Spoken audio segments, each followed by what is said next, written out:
So, in this episode, we're starting with the first point made by the Supreme Court.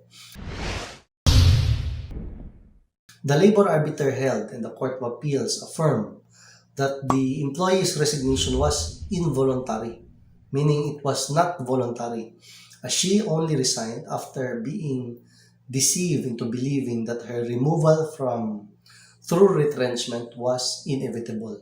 So basically, later on, she will be retrenched. It was inevitable, as well as after being threatened that her husband's employment would also be at risk if she did not submit her handwritten resignation letter.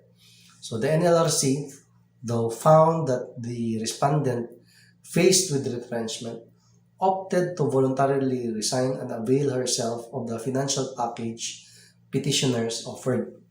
So that is the finding of the NLRC.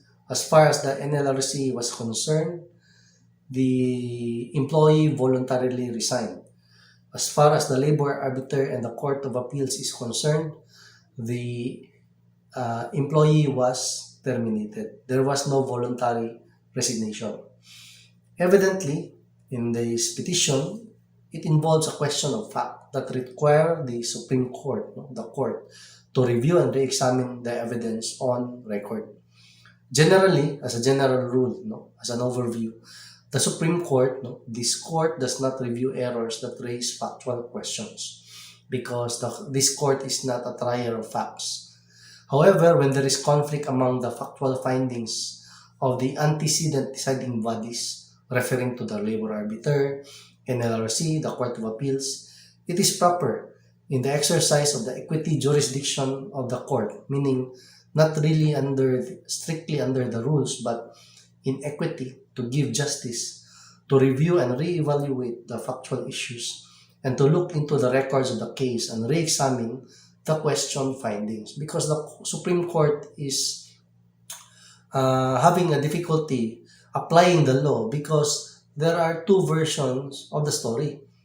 One version, there was illegal dismissal found by the labor arbiter and the Court of Appeals.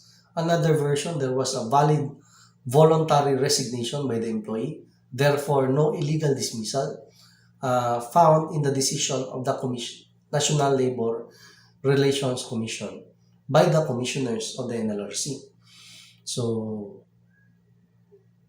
moving forward, the Supreme Court defined resignation as discussed in the case of Shanghai Sheikh College versus Torres.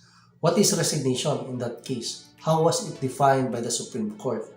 So that will be the topic of the next episode. I'll see you there.